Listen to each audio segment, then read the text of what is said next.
ये अमरूद का दरख्त है और इस वक्त इसके ऊपर फल लगे हुए हैं। तो ये देखें, ज़रा गौर करें। तो मेरे जहन में आया कि आपको एक रेमेडी बताता जाऊं।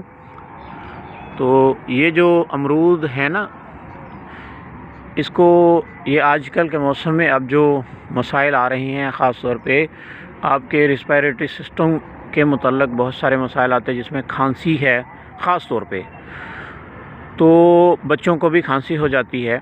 तो बच्चों की खांसी में ये अमरूद, कच्चा अमरूद जो है, ये बहुत मुफीद होता है। कच्चा अमरूद बच्चों की खांसी में बहुत मुफीद है।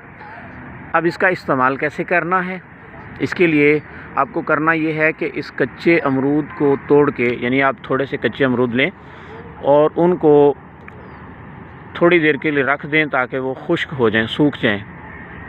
तो जब वो सूख जाएं तो उनको आप जला लें और जलाने के बाद उनकी जो राख बने, उस राख को अच्छे तरीके से आपने पीस लेना है, ग्राइंड कर लेना है।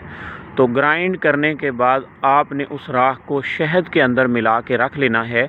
तो जब भी आपके बच्चों को खांसी आए, जो किसी भी सिरप से ठीक नहीं हो रही हो, जो किसी दवा से ठीक ना हो रही हो, तो आप उनको ये दिन में 3-4 मरतबा चटाएँ।